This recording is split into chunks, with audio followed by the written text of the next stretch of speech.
Good afternoon, everybody. Welcome back. My name is Jonathan, and this is On the Mat. This is the segment that we do with you guys so that we can interact and have a conversation, have a chat about what's going on in Fiji and the South Pacific, and kind of just what's going on in our lives. So, very strong wind here today. It has feels been like windy today. Yeah, it's been really windy. Yeah. I don't know. It feels like apparently this is normal for the change in season.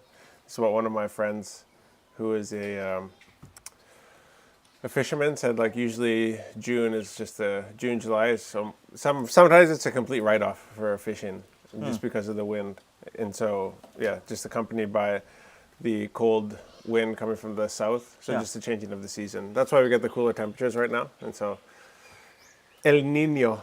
El Nino. El Nino. Okay. So yeah. How's the weekend? Weekend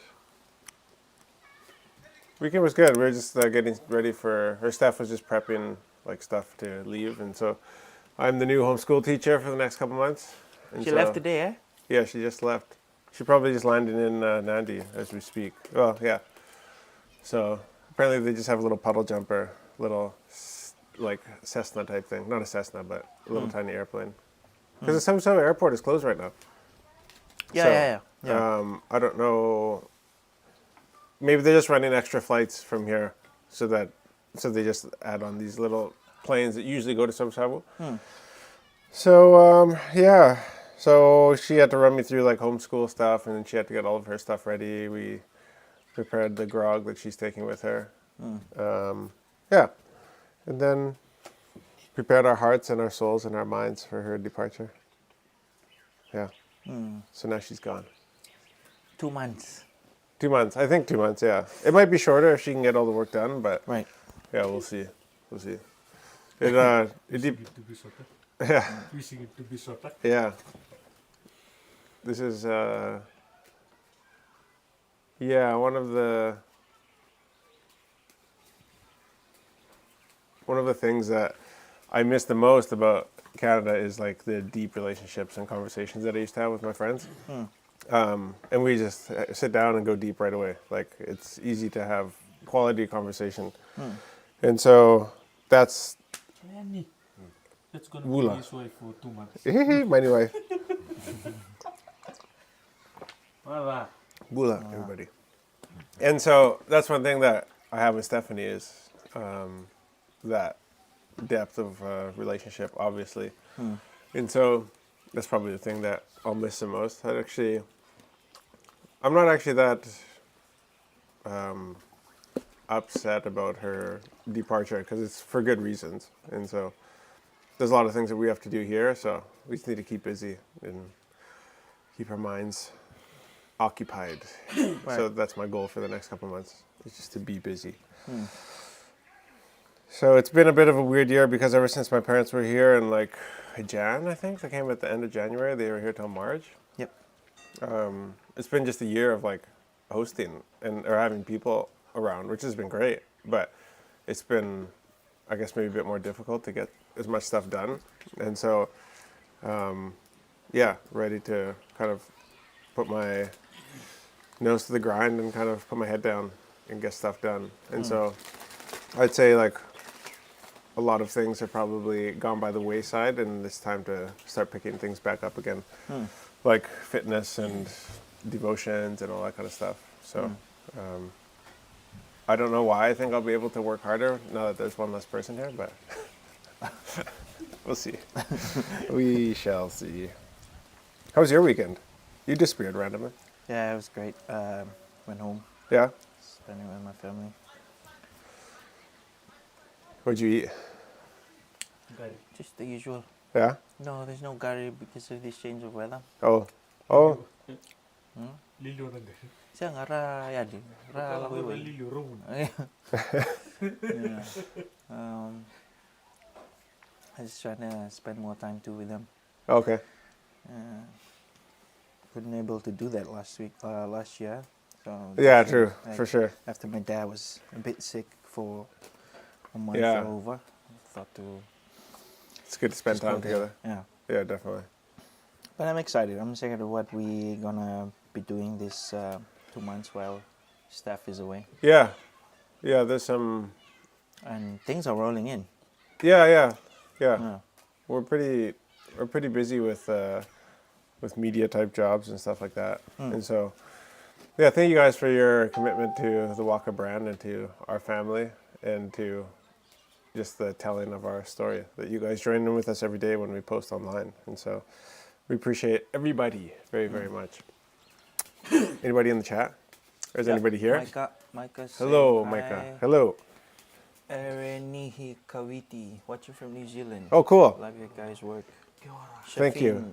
How do you say? Kia ora. Ali. Yeah. Hello, Pula Binak. Wulavinaka, everybody. Kia ora. Yes, Ni hao. some great rugby over the weekend. It's been nice because it was actually kind of sad when the Super Rugby season finished, and it was like, oh, Friday, Saturday, you just expect to be able to watch a game or watch, take in sport, and then Yep. so now it's very, very fun with all the international tests that are coming on right now, Yeah. and so great game. But I think the Fiji Georgia game it just felt real entry level, like quality rugby. It was I don't know if it was the ref or what. It was just real stop and go. It wasn't like a lot of flow to the game. It wasn't one of those games that like really got you excited while you were watching it. Which is whatever. I mean, Fiji got the win. It's like there is different strategies that teams need to take to beat their counterparts, and it's not always exciting. Like the way that you beat Georgia is maybe not like in the flashy way that we like to watch rugby from our couches, being couch potatoes. So it's easy for me to say, oh, the game wasn't that exciting to watch, but like the Fiji got the win, and that's what we needed to do. So whether it's exciting or not, the priority is not to make it exciting, it's to Win. win, right? And so same thing in like UFC and boxing and stuff. It's like some matchups are just bound to be boring. Like you can have two super exciting strikers in the UFC who both have amazing like kicking games and striking stand-up game, but like sometimes when those two guys, they get crazy knockouts, but when you get these like two dangerous knockout artists, they're so like wary of each other that it ends up just being this kind of like like duck and dive battle, and there's just lots of feints, and it just ends up people are like, wow, these guys are always like fight of the night guys. But it's like, well, the game is not to be exciting, it's to win. Well, And they did lose against Georgia on World Cup. Yeah. Georgia's a very good team, and Yeah. Georgia has lots of players in top 14 and through Premiership rugby and everything like that, and so always have a really, really good forward pack. They kind of remind me of like a Japanese type of outfit, very structured, very organized, and so, but I guess without the international flair that comes in. Like Japan gets a lot of Tongans, Samoans, and Fijians, New Zealanders, and everything, and you don't see those guys playing for Georgia. Yeah. But awesome game, and it was sick to see Ndakwanga in there. Like that was 2 tries, eh? 2 tries. And so, I mean, we've been saying it the whole time. He's the guy that we always wanted to see playing for the Flying Fijians. And it was cool to see Armstrong Ravula getting to play his first game, even though he came in at the end. He was good. That was, It was good. It was good. Yeah, it's great. Missing Caleb Muntz. Bati actually, he did impress me. I was kind of, I guess, suspicious about his... Kicking game. Yeah, well, I just don't know anything about his kicking game. He was good. He's good. He's great. Yeah, he played good upfront rugby, good ball distribution, good tackling, defense, good Last week it kicking. it, and Yeah. The week before. Yeah. It was Babel. Yeah, that's right. Last week it was the first time. First 5'8". So, I mean, yeah, I think we got a great team. I mean, and considering we were missing like 2 of our superstars in Masi and Robuto Manda, it's, I think, great. And I'm excited for what those guys are going to be doing in Sevens Rugby as well. Like to know what you guys thought of the game, though. What did you guys think of the Fiji-Georgia game? I thought it wasn't like that exciting, but we got the win, and so that's what really matters. And so I think we've dropped down to, or we've come up now to 10th again. Yeah. We were up to 7th last year when we beat England right before the World Cup, I think. But I think the best game all weekend was England New Zealand. Oh. I think that was like, as far as like exciting rugby goes, and just the crowd in Dunedin, I think it was just electric. The whole stadium was on fire. I think the Argentinians can probably take a couple like plays out of the book and maybe add a few lights to the stadium so they're not playing in almost darkness. Like, did you? I just watched the highlights from the France-Argentina game from yesterday, and it was like dark. Like the tries, the end zone was almost dark. It was so weird. And that was also a good game though. And, But the exciting. Game 2 was set. What about Africa Australia? Island. Yeah. Then Australia, Wales. So that was awesome. I love how they honored Michael Hooper before the game. How he Yeah. came out before everybody. I thought that was really important. I think that it was a really disgraceful way to have an iconic player like that leave the program, the Australian rugby program, or to leave rugby altogether. And so I feel like he deserved that send-off very, very, very, very much. And so, like, I think I posted on one of the, when I posted, I just commented. I never comment on anything on social media, but I just couldn't help it. On one post from, was it Rugby Pass made about Michael Hooper? And I just said, like, man, it was just such a pleasure to be alive while he played the game. Like, because there's a period of time when I was playing rugby and him and David Pocock were both playing at the same time. And I was kind of like a utility forward, so I could play in the front row and then I'd play number 8. And so their style of rugby was really inspirational to me, being kind of a guy that loved to get around the field and not just scrummage or not just, I love their work ethic and the way that they would go for the ball and jackal and complete tackles and stuff like that. And so, yeah, very, very cool send-off and important, I think. I think he was a very iconic player. And I'm still upset about the fact that he's not playing rugby because it feels like he's still in his prime, at the end of his prime, obviously. But yeah. So I know that he also struggles with mental health and stuff like that. And so I hope that that's all good. And maybe he's taken a step back from rugby to focus on mental health too. So I hope that everything's good with Michael Hooper, and best to him and his family. They deserve everything that they've done for Australian rugby. And so that was a great game. The New Zealand England game, amazing game, like going back and forth like that, and then New Zealand winning by 1 point, just epic at home. And to see that like Australia is back on winning, like back at the form that they should have been during the World Cup, post Eddie Jones, is exciting too. And so, like, that was also a close game with Wales. I feel like all these teams are playing very high level rugby right now, and there's actually a lot of young players in these teams. And so, like, the French team, very, very young. Argentina's got a lot of new players. Wales, I think what was it that it was South Africa played Ireland, and I think Eben Etzebeth has had more caps by himself than the whole Irish starting squad combined. So I think Eben Etzebeth, the number 4 for South Africa, he has like 150 caps now or something like that, which was more than the whole Ireland team that started the game combined. It was some crazy stat like that. And so I was like, wow. And for them to put up a performance like that, just losing by a single try, I thought that was like, it was awesome. Great game of rugby.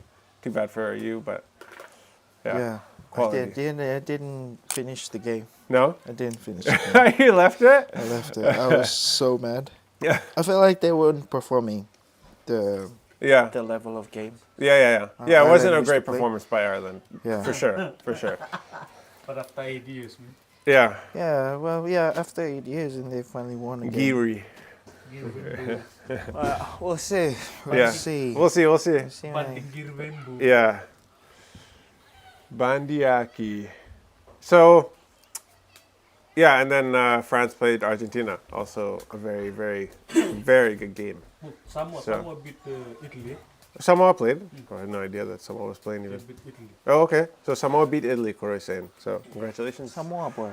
Usos. 33, what, 25? Oh, really? Yeah. Oh, good. Great game. Wow. So was like good all great games of rugby this Yeah. this weekend. Man, amazing. And then this week, last State of Origin game, on Wednesday. Yeah. Maroons Yeah. Blues. So it's 1-1 right now. 1-1. Yeah. So State of Origin is rugby league, which is different to rugby union. So the games we're talking about right now, everybody, for those of you who don't know, is rugby union.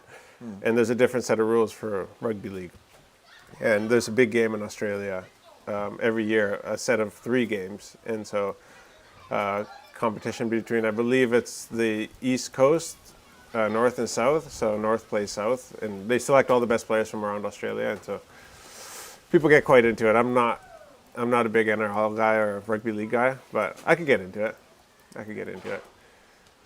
So that's kind of a summary of sports. I think the Sevens team is left now. I think they're gone to Paris. Last Monday. Did they leave?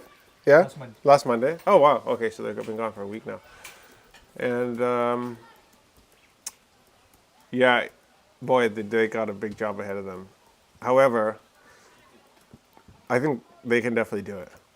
I think they've been on under Kalinisau and with some of the players that he's brought back in and brought in. I feel confident that it'll be the hardest Olympics ever for them to win gold, but I think they can do it.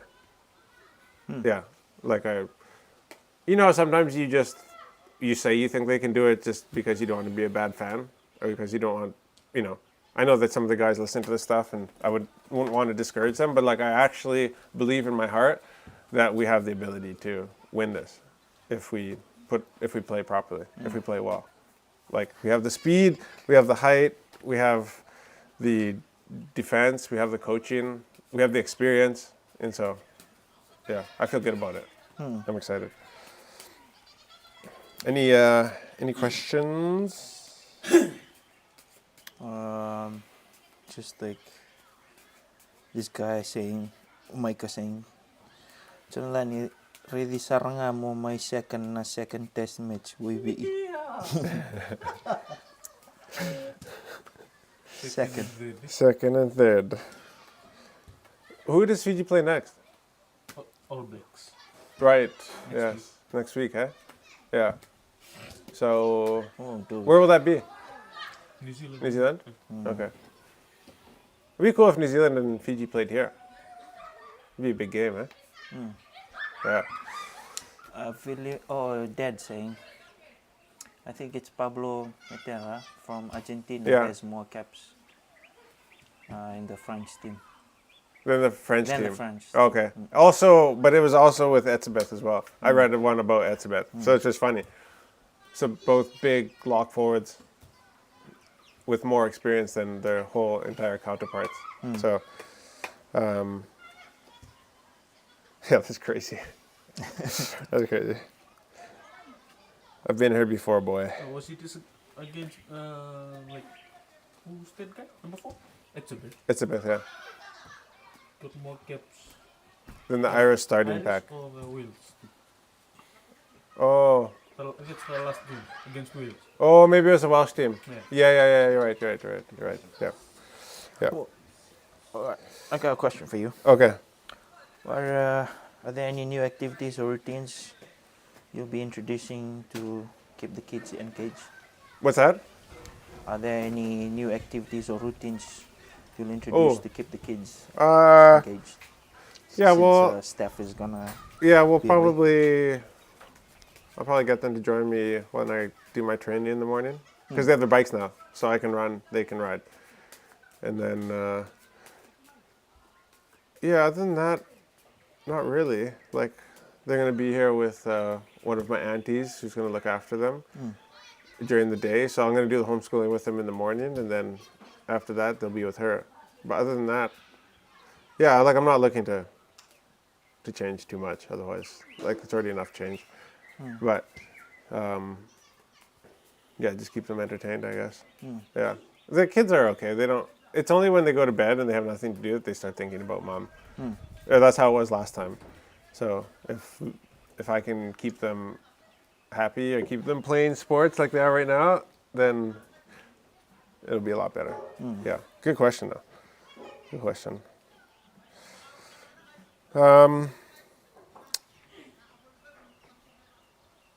So what do we got here? I was reading this thing in the news today about the youngest mother in Fiji is 9 years old, and the youngest father in Fiji right now is 13 years old. Both itoke.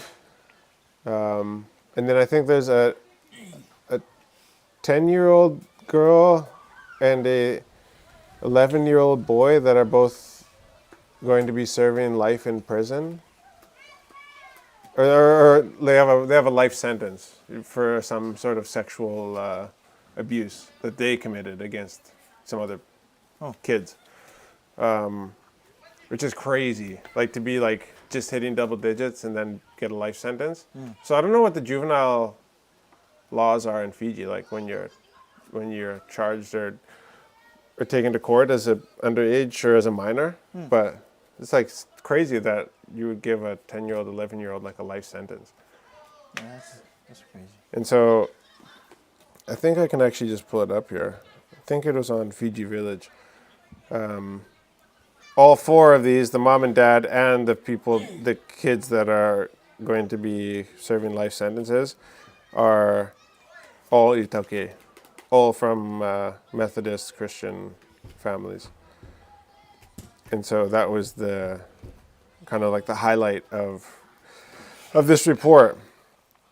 So speaking in the Itoke language, Inspector Matiwai says, according to the Crimes Act, both children broke the law, which has a life imprisonment sentence.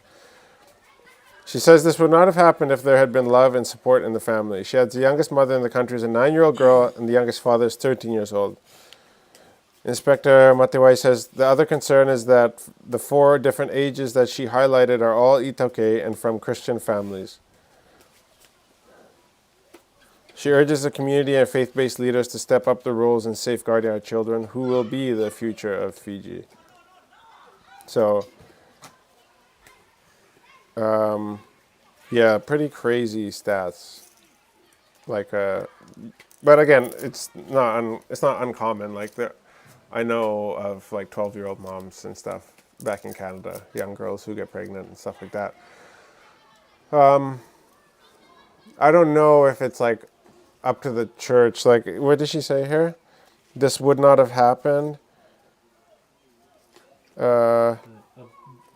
She says this would not have happened if there had been love and support in the family. So I don't know if you can actually say that. Like, I'll tell you why I don't think you can say that, and then I'll tell you why I think you can probably say that. I don't think you can say that because you don't actually know. Like, maybe they actually came from loving families. Because you can't control everything that your kids do. Like, your kids might go to school, and on their way back, they have to wait at a bus stop to catch a bus, and there might just be the wrong people hanging out there every day for years and years and years, and they're not trying to be part of that crowd, but they just are. And so it's not like mom and dad don't love them. They're just trying to get home from school, and they happen to be surrounded by the wrong people, either at school or on the way home or whatever that is. That could be the case. But then also, so that's why I don't think you can say that. Why I think you can say that, if there was love and support in the family, this wouldn't have happened, is because a lot of times these sexual abuse cases are from family members and from uncles or aunts that are actually in the house. Most sexual abuse cases are not committed against people who don't know each other. It's usually, and this is not Fiji, this is around the world. It's a lot of times relatives that are close to you or living with you. And so I was having a discussion with a couple girls today, one of them being my wife, just to be clear. And they were saying, like, one thing is that, like, in a lot of Itoke homes, like, we live with a lot of people in the home, and so a lot of times people will see, like, their parents having sexual intercourse together, and they're exposed to sexual activities at a young age, and so sometimes that can be you can be immature and be exposed to things that you're like maybe not yet ready for a lot of times. And so I'm talking about it because like it's just it is what it is. It's just a fact of life, and so it's not like an embarrassing thing to talk about. And it needs to be fixed. Like we can't keep going down this road. But I also don't think we can just offload this all on. She urges community and faith-based leaders to step up their roles in safeguarding our children. I don't know if you can just be like, hey, pastors and Turani Koros, like it's your job to make sure that like this stuff doesn't happen. Yeah, no. I mean, like your pastor's not going to be able to stop an uncle from doing something that he wants to do. But what pastors can do, I guess, is, and Turani Koro is like, they can bring up these conversations in public and educate people about, hey, like with one of the ladies I was talking with today, like she said one thing that'd be great is like for little girls to be like, this is an appropriate touch from a man. This is an inappropriate touch from a man. You know, just like simple things like that. Like, hey, if your relative touches you in this way, like that's inappropriate. Even if they say it's appropriate, it's not. This is how you can be touched, right? Like, and so I think there's things like that because like if you grow up in a house and it's all just like open living or curtain doors, like you might see these things and you just like, oh, there's two people touching each other. That's normal maybe. Yeah. So if somebody touches me that way, It's normal. it's normal. And you might not know, right? And you might be skewed. And so, yeah, we need to just have these conversations openly. Yeah. I think. I don't think it's something to be humiliated about. I don't think it's something that only Fiji struggles with. And I'll bet that even though all these cases are in the Itauke community, that this doesn't happen amongst the Indo-Fijian community as well. Like, I mean, because it happens amongst all ethnicities in Canada. It's just sometimes you don't hear about them all. Yeah. And sometimes things get covered up, and so, yeah. What do you think? No, I agree because over time there's a lot of things that have been covered, Right. like reported cases and unreported cases, and most of those unreported cases are what we Itokes do is what's it called? Bulumbulu, It's buried. Bulumbulu, like the suspect or like this family, matanin asal, they would do like a isoro, like a grog or like a siapa to like pardon, ask for forgiveness. Even when they find out? Yeah, Yeah. Oh, really? yeah, When they do that, like the girl's family, they accept it. Oh, mm. huh. But once someone's reported to the police, You can't. then it's a different story. Yeah, Oh. So sometimes they'll try to do the, what is it called? Matningasau. I think Yeah. that's how So they'll try to do that before, before The police? before it goes out. so that person's family and them, they'll come. But even still, if that happens and the girl reports it or whatever, it still will go up to the. But most cases, Yeah, yeah. doesn't go up like as a case because of If that. you do that, like let's say sexual harassment or sexual, To do the Matningasau. no, for the, like the case, Yeah. and if you do the matining saw, and it gets to the like someone reported it to the police, still get arrested. Yeah. Yeah. Yeah, I think like there's things that I don't think that's a bad thing. I think it's good to have communal like obligations like that where you come and like if you did something then you should be and it's known publicly then you should deal with it publicly, like address it Yeah. publicly. But the thing is, like, you still have to. You live in a democratic society now, and so we still have to pay the price Yeah. in our community and under the law as well. So I think that's the Matiningasao is a good thing. Then I think it's good. I think we still have to report people though, so they are dealt with by the law. That's why we have the law, and so Yeah, we need to trust that process. I think it's The good. thing that to do is to report it. Yeah, I think so. Yeah, Because Yeah. we do the matining saw. Just like We sweeping might it do under the again. rug. yeah, Well, yeah. like, oh yeah, sorry, we did sexual abuse to your daughter. Accept That's this crazy. apology. Wow. So the family will be like, all right, thank you. We accept your apology. But the Right. damage is being done. Yeah, And they're not thinking of the girl. You know? yeah. Yeah. And usually they'll turn it around as if, the problem was the girl. Oh yeah, yeah, yeah. Like Yeah. she was doing something that put her in a position to. Yeah. It's like, oh no, Yeah. it's because of you that, he finds you attractive. And like, dude, Is that true? Eh? that's so messed up? stupid. That's so messed up. That is so messed up. She is your niece. Niece She is or your granddaughter. And for that to happen, that's out of the question. Like, yeah, no, sure, we'll accept it after he goes into jail. Yeah, sure, why not? But really, Oh yeah, yeah, for sure. Like if somebody has done something, they need to pay the price. Yeah. Like yeah, under the law, for sure. This from Abhishek.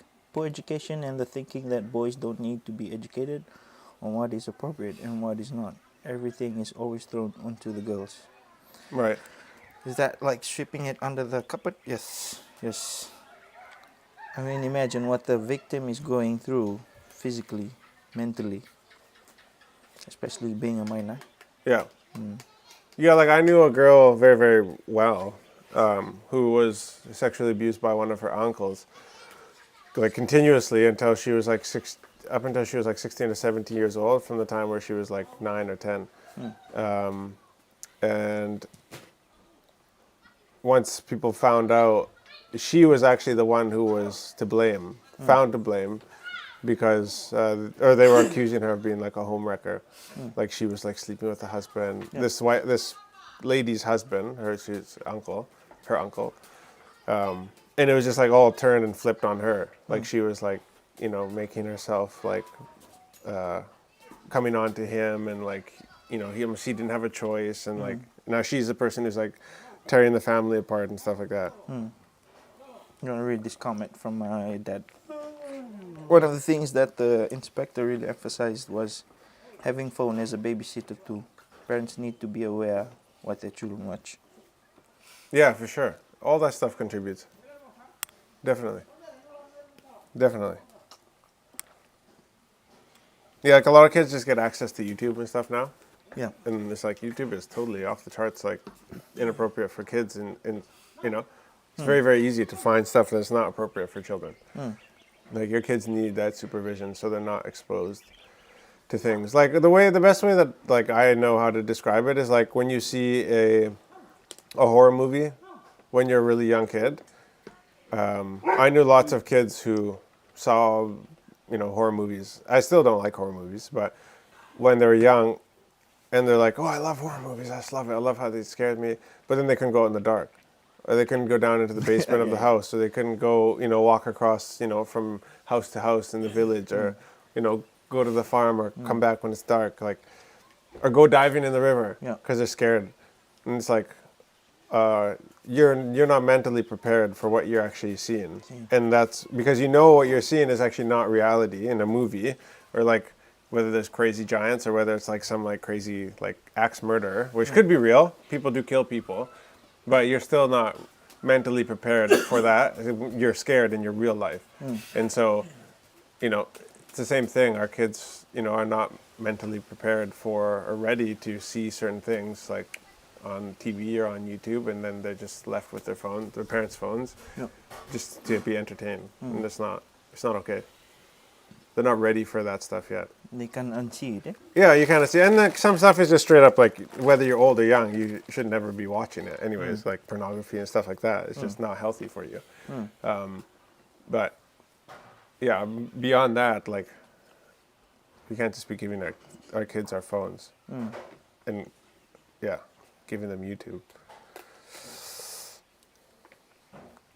This is a comment from Maria. They have stopped the mataning asal because the culprit gets away with the crime. They have to stop it, or they stopped it. They've stopped it, I think. Yep. That's what she said. Is that right? So is that like from who would say the GCC or what? They would say like we're not doing that anymore. The police too, eh? Right. They don't want to encourage that because they're so back in the days. I mean, mataning asal back in the days is not solely because of that. Yeah, it covers a wide variety Yeah, it of covers a wide apologies. variety, but most people nowadays they've used that as a way to Oh, I Like, see. I see. Yeah. kill Right. pass. Right. Yeah. You know. It's crazy, eh? That is crazy. That is crazy. It's from Senimeli. Yeah. When I was 9 and I was taking advantage by a 16-year-old girl, by a preacher's daughter, and I thought it was a blessing. Huh. Yeah. Well, when you're that young, you don't know. Yeah, you have no You idea. have no idea. Yeah, and like your preacher's, pastor's daughter, you think, oh, this person is raised by pastor. They have a special like upbringing, and like you respect their father and like the family because of what they do in the community. And then something like that happens, and you think like, oh, I'm cared for, or like I'm idolized, like they see me in a different way, and you feel like because you already look up to that person, so you're confused. Yeah. Thank you for sharing, by the way. Because it's not easy, but Yeah, thank you. it's there's a lot of people who go, and I would be open about it if something happened to me, but I haven't had any experience personally with like any sort of like sexual exploitation, so I can't speak from personal experience. I'm just these are just my thoughts, but we need more people who can actually speak from experience, because you guys know, because to someone like me, that sounds crazy. Like I thought it was a blessing. But then when you actually like break it down, you think about it, like what we were saying, like, wow. Yeah, you don't know. Respected family. Or like, when you're 9 and you look after like teenagers, Exactly. you're like, oh, they're so cool. Like, and they show you that special attention, and then you get something like that happens to you, and you think like, oh, that's special. Yeah. Yeah. Wow. Anyways, should we talk about something happy? A guy commented this one of our videos today, Oh, and he posted a photo of the banner, the HIV banner. oh in yeah, Suva. yeah, Is that, I think it was near the hospital in Suva City. yeah. They had you guys pictures in. Yeah. Oh, sorry. We were approached by somebody who's on like the HIV awareness team in Fiji at the WIN convention actually, if we would be willing to use our image and our likeness to kind of like promote what's going on in Fiji with HIV and encourage people to get tested. And so we were like, okay. They said there was a rugby player actually who was supposed to be on the banner, but they just could never lock down that rugby player, whoever it was. Probably somebody who played for the Ndru or in the sevens team. Yep. And we were told it was probably because they didn't want to be associated with HIV. Like as a young man in Fiji, it's like humiliating if you're on an HIV poster, like you had HIV or something like that. But like the thing is, like we don't have to die from HIV anymore. There's drugs. Like it's not like it's not a death sentence anymore, like it was back in the 80s, 70s, 80s. Like when people got HIV, somebody can correct me on that.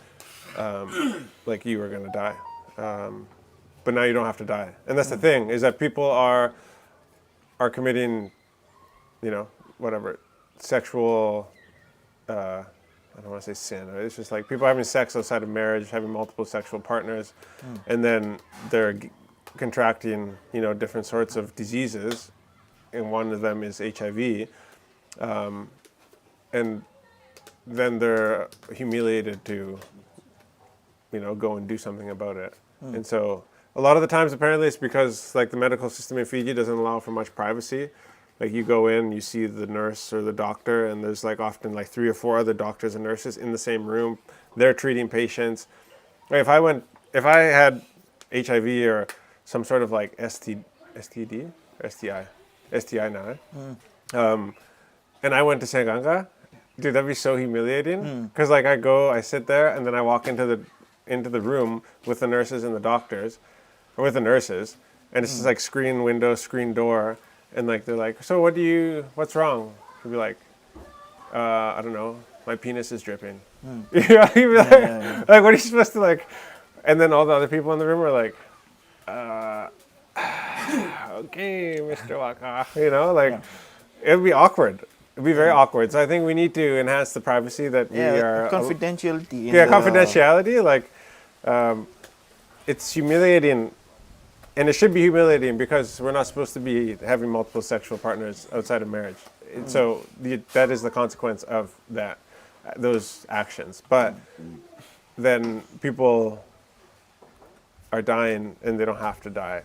And so when we were approached to be asked to be on part of this, okay.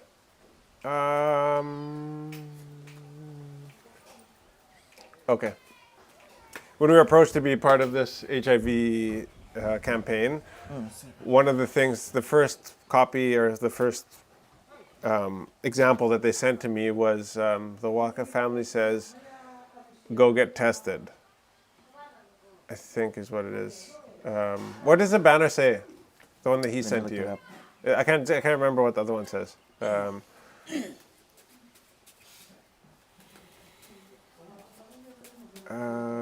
Yeah, but anyways, they wanted to put on our banner that the Waka family. You see that? Learn, act, get tested. The Waka family. Learn, act, get tested. Yep. Okay. Oh no, it was the Waka family says practice safe sex. Okay. And then I was like, no, the Waka family says wait till marriage to have sex. I was like, I don't want that one. Like, safe sex is sex inside of a marriage. Like, that's our, may not be yours, but that's our version of where sex is appropriate and a blessing and a gift. And so it's like, that just didn't align with our values. And I wanted to be careful about that. And so I was like, yeah, go get tested. That's better, I guess. And so I don't know if it's actually doing anything. I actually was talking with the person who was organizing all this HIV awareness stuff, and I was like, hey, you know a lot of stats about Fiji, like would you hop on the live with me or on a podcast? And they're like, no, it's better if you get somebody from like the HIV commission, like a doctor to come. And I'm like, look, that's so boring. Like if you have like some nerd on here talking with me, like we just need like a normal person. And so I think I already talked a lot about this. Yeah, on live, eh? Yeah. So I don't need to pull that up again. But yeah, that's funny. Yeah. Go get tested, everybody. Question for you. Yeah. What will you find challenging now that Steph is gone?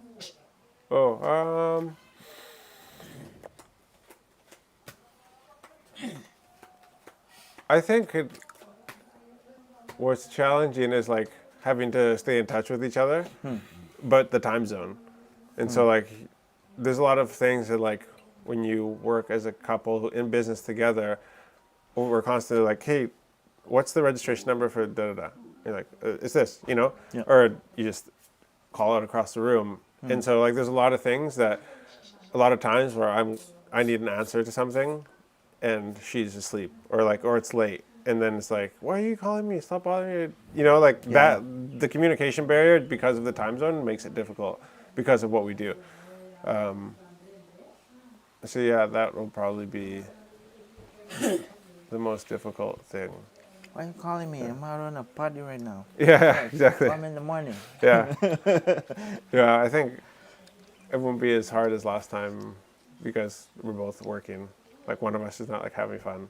And the other person just that makes a big difference in my mind. And like I said last time when she was Even away. though it was just for a week. Even though it was just for a week, it was just like, dude, really? Like, what? Like, I don't know. I'm a jealous person, and I acknowledge that. Jealous without reason, and so I think a lot of guys are though too. I think a lot of guys are just probably maybe too proud to admit it, but I am that way, and so I had to deal with that sin in my life, and that was difficult.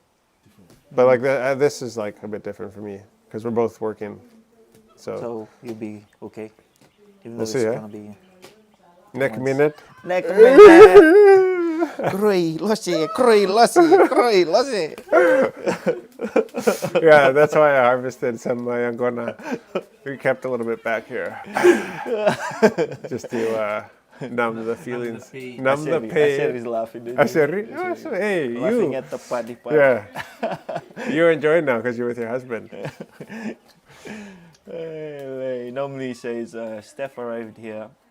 Steph will be arriving here just in time for a heat wave, 39 degrees. Oh, okay, yeah.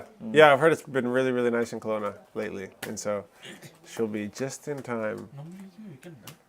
Yeah, Yeah. normally he's in Canada. Yeah, you're on the mainland. I think normally he's in Burnaby, if I remember correctly. I think. Good to know. She'll be used to it. It won't be hot for her because even though it's 39, it'll be dry. Fiji ambitious to advance medical tourism. I read this actually earlier today. Okay. The coalition government is ambitious to advance medical tourism in Fiji. Minister of Finance Biman Prasad says the government aims to provide up-to-date healthcare services to be dubbed as the hub of medical tourism in the Pacific. Prasad says the government's endeavor has been strengthened by the support from its various development partners. We've got the Indian government to build a 100-bed super specialty hospital in Nisinu, and 50 beds would be for cardiac surgery and the other 50 would be for kidney and other related diseases. We've put in a lot of money to improve services at the CWM hospital. We've got the Australian government to provide $15 million to do a master plan and upgrade CWM hospital. Prasad says the government will also ensure the availability of state-of-the-art health facilities and services for Fijians, evident by its investment in the health sector. The government's initiative to improve health facilities has been bolstered by an additional $540 million investment from the Ministry of Health and Medical Services, which was allocated in the new national budget. So, for me, it's like, it's funny. We want to be dubbed as the hub of medical tourism in the Pacific, and it's like, dude, have you been to CWM hospital in the last 2 years? Like, nobody's coming to Fiji for medical procedures. And that's what scares most of the tourists, eh? It's the medical there. Well, that's what scares a lot of people from emigrating here, is that our That's the healthcare first thing they system. ask. Yeah, because they want good healthcare. Because nobody wants to move to Fiji to be a martyr to our healthcare system. Like, people want to come enjoy the sun and the culture and the environment, but they don't want to die here a slow, painful death. Yeah. So my angle is, I know that my hot take is a bit wrong, because you can also, like, India has a huge medical tourism industry. Lots of people from Fiji, at least, go to India, and lots of people from North America go to India for crazy procedures that are, a third or a quarter, an eighth the cost of what you would have to pay in the USA. And they can do them very well, and they have really good medical facilities in India. But when you go around certain parts of India, you're like, well, it's a third world country, and people can't even get healthcare themselves. But so I think you can have a crappy healthcare system for people like us, and have a really good healthcare system for medical tourists, for people who want to come from places like the US. And it's like, hey, you need a heart transplant. You can pay, $380,000 in the States, or you can come to Fiji and pay $50,000 and then enjoy the tropicalness here.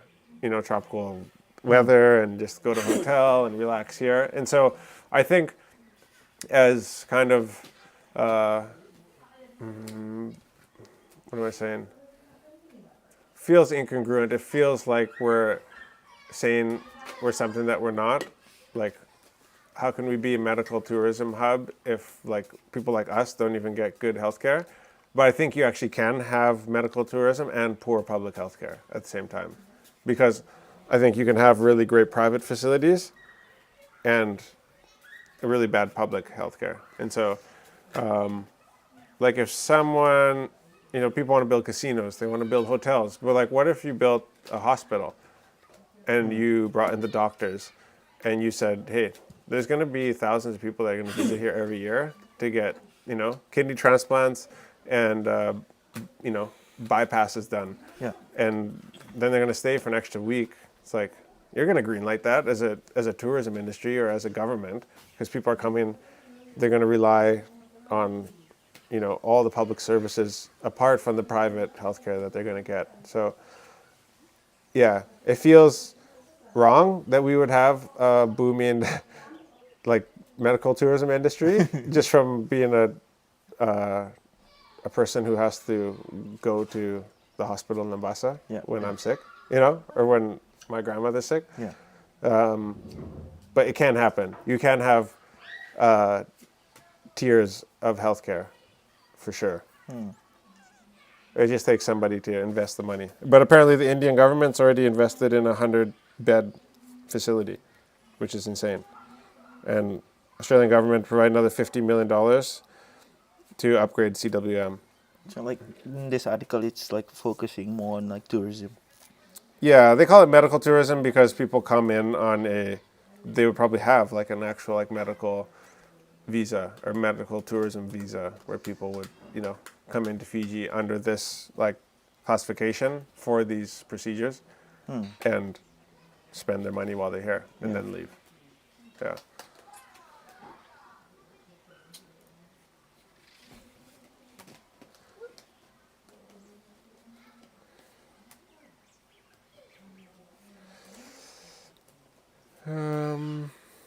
What else do we got here? I got the last article. Oh, yeah. Kuruleva suggests charging school fees. Okay. Ooh, hot take. Permanent Secretary for Education Selina Kuruleva has shared some ideas suggesting that the government charge school fees for students attending schools in urban centers. She says this can be a means to solve societal issues like poverty, drug problems, and dependency, among other things. Okay. She suggests that children studying in rural areas do so for free, and in this way many people will return to rural areas and develop their resources while their children will get the free education they deserve.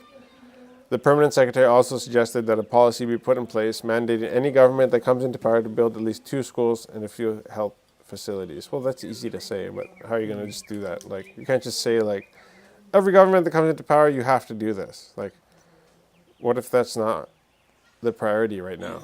Like, she also suggests an alternative of having 2 half-school days where some students attend school in the morning until noon and another set comes in after midday.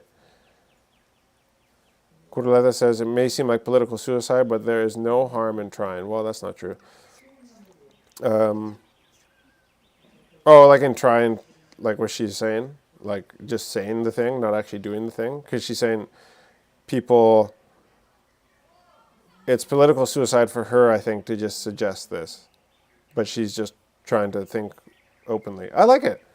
I like that, there's probably a lot of holes in this idea, but when people hear just like, so if you live in Nandi, Suva, or any urban center, you're going to have to pay fees to attend school in those areas. That would push a lot of people back to rural areas for sure. But you would also just end up overloading a lot of the rural schools that aren't ready for it too. So you're not really solving a problem in my eyes, because like Sanganga is rural, but like our schools are very full. Like it's not like we need like 50 families all of a sudden to show up in Suva to like fill these, to bring us more students. Like it's not. And the urban schools will be empty. Because now everyone is going to go for the free one. Yeah. They go back to rural schools. Right. The urban schools will be empty. Yeah. So I don't know if it solves the problem. I also think that it might, because like you're going to boost money into these schools and so like what you're going to do is you're going to make these schools probably have more money, which is going to make them have better schools, which means that people will want like people will move because of the having to pay, but people also want to go to these schools now because they've built an extra 3 classrooms. Better So the class facilities. sizes are a bit smaller. They have better facilities. They have, you know what I mean? Yeah.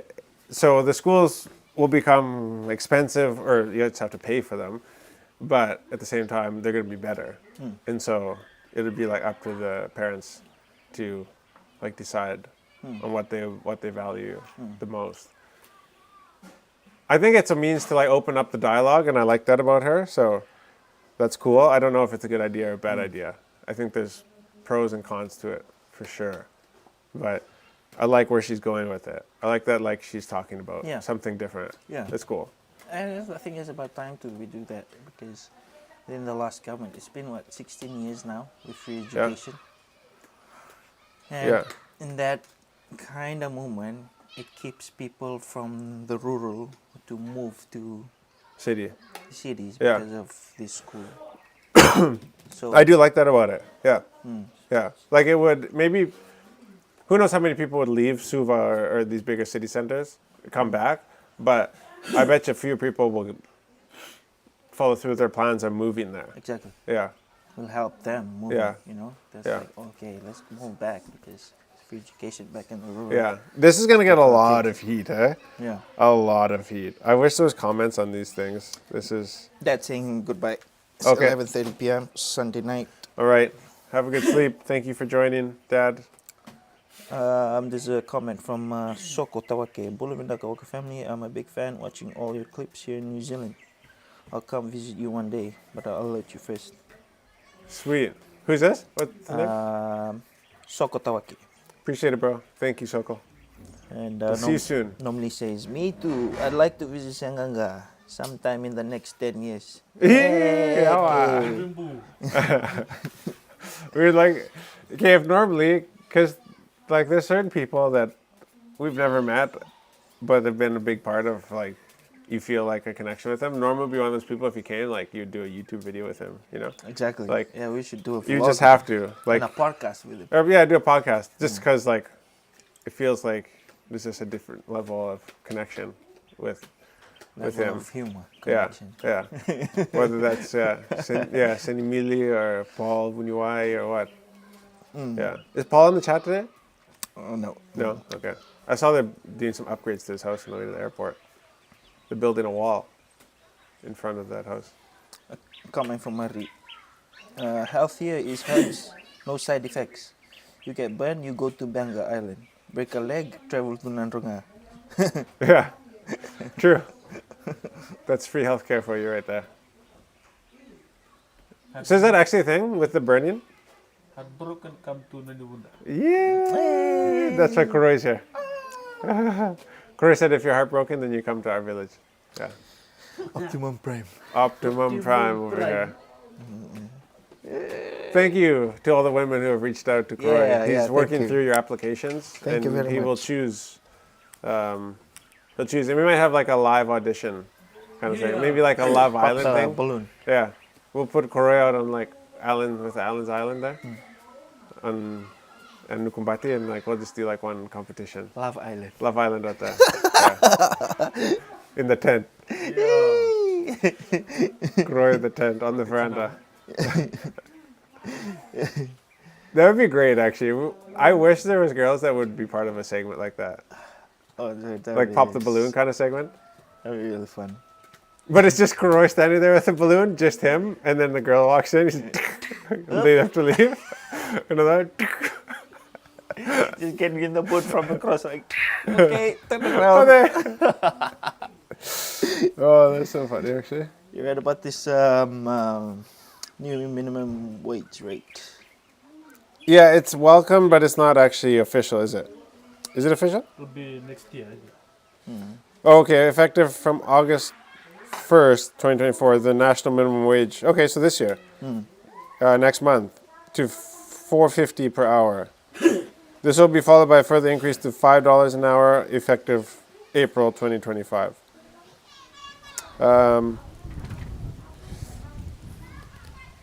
Okay, let's read this. We would have, of course, loved to see the $5 comes as soon as possible, but we are pleased that the minimum wage has increased to $4.50 on the 1st of August. and of course $5 on the 1st of April. What we hope to see is that this review continues until we achieve a living wage in this country, and we will continue to encourage the government to move in that direction. But surely this is progress as we see it, and we welcome that. The Minister for Finance, Biman Prasad, says the initiative to raise the national minimum wage is part of the effort to boost income. We recognize the additional economic burden that this will place on some employers. We are open to looking at solutions for those employers who are challenged by these new rates. Yeah, right. The Employment Minister says that relevant processes and consultation were carried out before the implementation of the rate. So we also recognize the additional economic burden this will place on some employers. Yeah. You know what I'm going to do? I'm going to put up the prices at the coffee shop. That's what happens in a market like this. Is that you raise the wages, then I raise my prices. And you raise the wages, then I raise my prices. So your wages just go not as far because I need to keep people employed. So like this is, to me, it's just it's a bad cover. I think what government needs to do is reduce its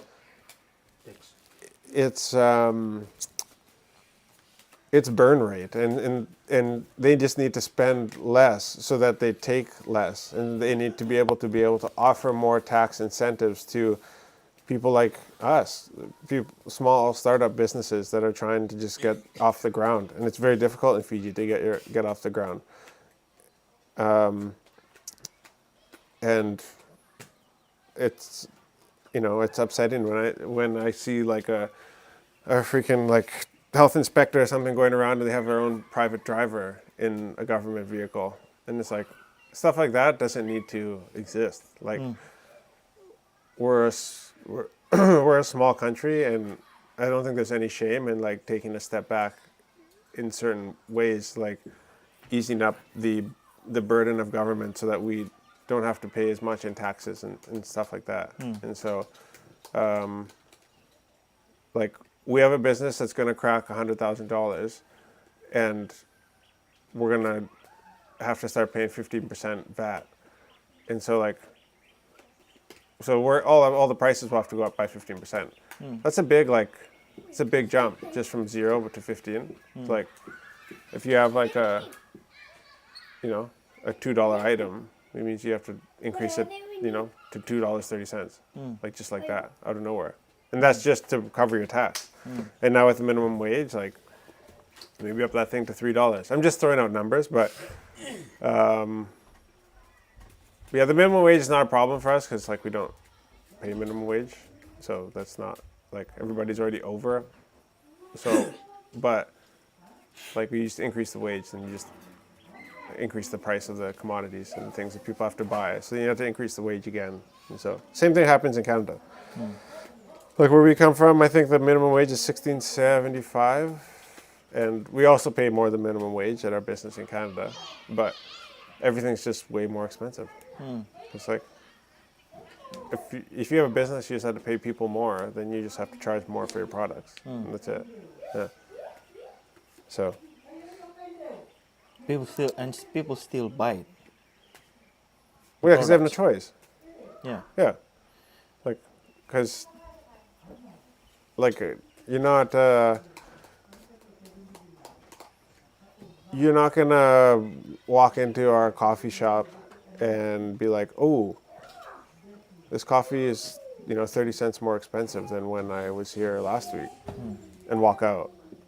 Like it's like, okay, well, 30 cents it is. Like I'm just gonna have to pay it because other guy's gonna have to charge another 30 cents to keep up with it. You know what I mean? And then everybody just ends up paying more, and then your income is just worth less. That's all. Yeah. I'm skeptical of stuff like this. Shall we wrap it up? What do you got? You got some comments there? Yeah. BC minimum wage is $17.40. $17.40. Okay, see. Whoa, that's crazy. I guess when you don't pay minimum wage, you don't really know what minimum wage is. $17.40. Okay. What's your favorite fruit? My favorite fruit? Mangoes. Mangoes? Yeah. Yeah. Yeah. Star fruit. Mine's watermelon. Watermelon? Yeah. Sorry, the skin. Yo! This is the article here. Like, watermelon inspectors accurately Oh, yeah. judge ripeness of the fruit in China. So even here, like, how do you tell if a watermelon is ripe? What's the technique you use? Well, if you knock on it, it should sound hollow. Or more hollow, the better.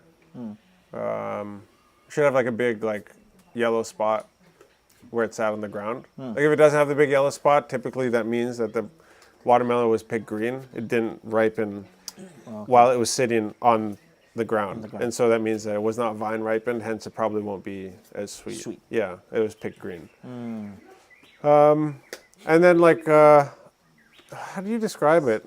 Like sometimes it looks like they have scars, like brown kind of crusty lines in the watermelon skin. It looks almost like a disease that's like on the watermelon skin. Oh yeah. And apparently that is a sign of like a lot of, or the more of that, more sugar content in the watermelon. This is what I've heard. And so, Okay. and tried, and it's usually pretty right, pretty exact.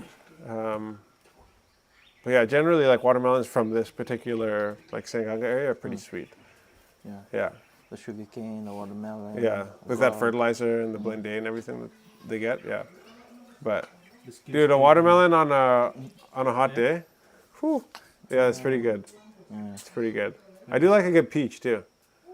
the Yeah. skin stays green. Yeah, you eat the. I've heard people eat watermelon skin, like in curry. They cut it. They cut it into pieces, and they makes sense because like it's almost similar to like a pumpkin, the texture. Was it your first time trying the pumpkin skin? Pumpkin skin? No. What was your first time cooking it? Yeah, maybe. Yeah, yeah, okay, yeah. I did the other day when me and Kroy were on the farm. He put the dalo stems in the soup. Oh, apa tadi Nathan? What's the name? Basisi. Basisi. What? We're gonna have to Basisi. try the Basisi. meaty one. The meat. Yeah, it was good. Like it was nice. It was Oh, almost you like guys tried the meaty one? Yeah, No. boil the soup. Boil. Oh, then you should try the meaty. yeah, it was really good. I liked it. We get some dal. Yeah. Then we do it. Okay. Look, the big. You can even eat the big ones, like the big stems. Yeah, here some. No, but it doesn't just have to be from the.